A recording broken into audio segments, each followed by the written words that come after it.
Hi friends, welcome back to another story time with Mr. Hoy. If you noticed, I am in a different space today. I am in a different room in my house. We've moved my reading spot. My reading chair came with me though, so that's good. Today I'm going to read the story of Ferdinand by Munro Leaf, drawings by Robert Lawson from Scholastic Books.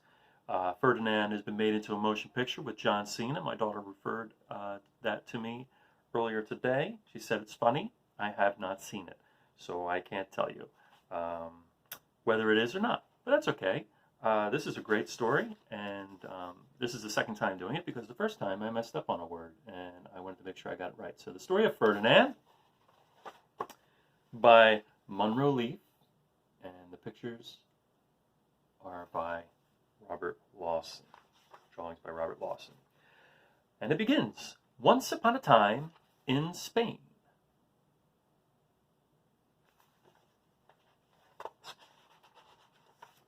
There was a little bull, and his name was Ferdinand.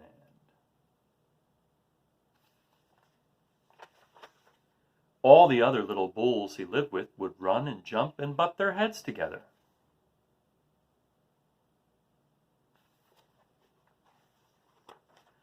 But not Ferdinand.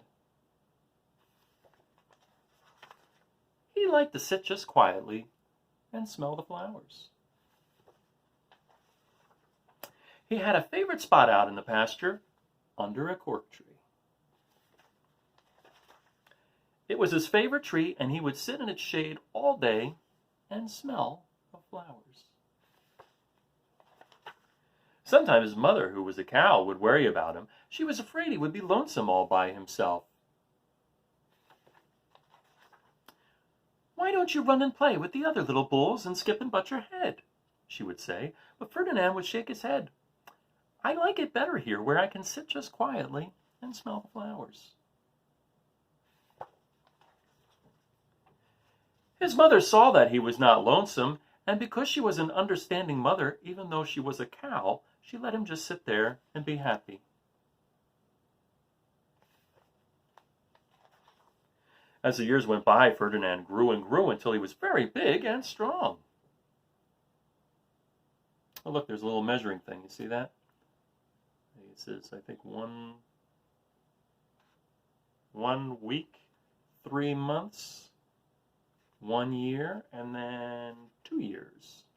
Just like you might have on your wall at home, or when you go to the doctors and they measure how tall you are, and they say, "Oh, you're 3 feet." But then, like at home, they sometimes put a mark on the wall and say, "Hey, this was when you were 2," so you can compare it to when you were 3 and 4. Not all the time, but sometimes. All the other bulls who had grown up with him in the same pasture would fight each other all day. They would butt each other and stick each other with their horns. What they wanted most of all was to be picked to fight at the bullfights in Madrid.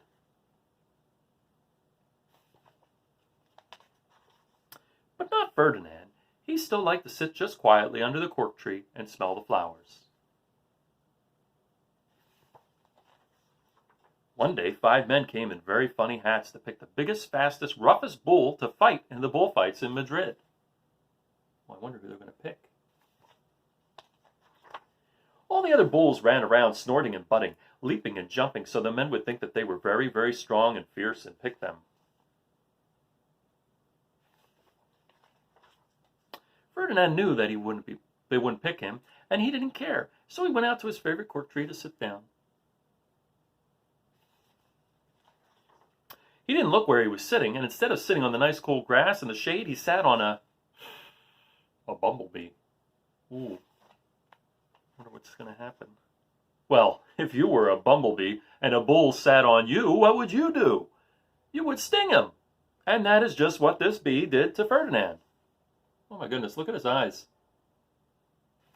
I bet that hurt. Wow, did it hurt? Ferdinand jumped up with a snort. He ran around puffing and snorting, butting and pawing the ground as if he were crazy. The 5 men saw him, and they all shouted with joy. Here was the largest and fiercest bull of all, just the one for the bullfights in Madrid.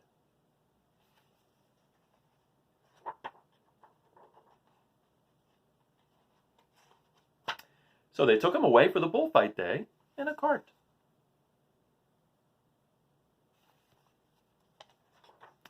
What a day it was! Flags were flying, bands were playing, and all the lovely ladies had flowers in their hair. They had a parade into the bullring. First came the banderillos. Banderillos. I still can't get it. With long, sharp pins with ribbons on them to stick in the bull and make him mad.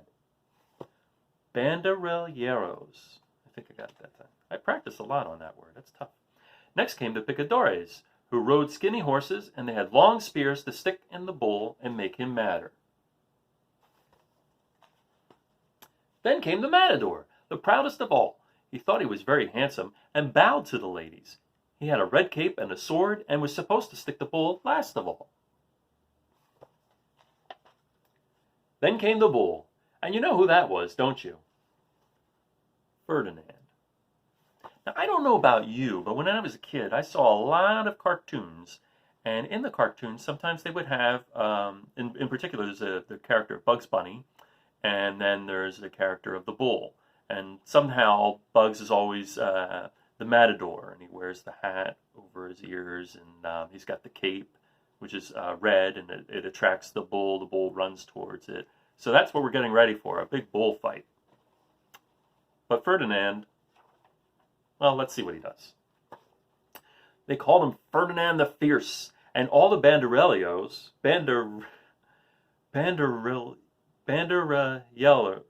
I can't say it, I really did practice.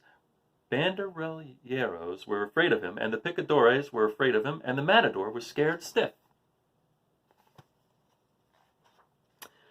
Ferdinand ran to the middle of the ring, and everyone shouted and clapped because they thought he was going to fight fiercely and butt and snort and stick his horns around.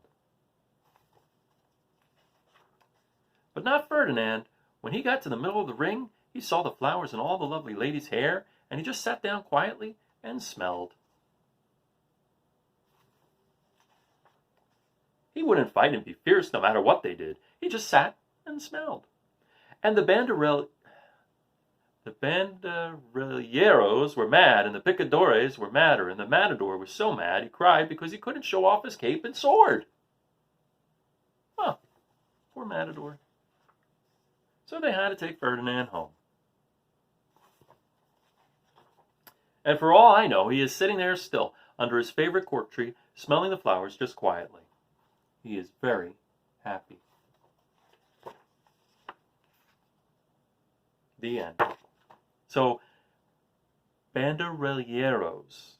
You know, it's much harder to say it when you're looking at the word because you want to put extra syllables in it. I don't know. I did try it before, and I really messed it up, so I did it again. And I even listened to how it's pronounced online and everything, and I read but it's a tough word. So, I did my best. And we always say that as long as you try your best, that's what matters. So, thank you for joining me today, and I'll see you next time. Okay? Bye-bye.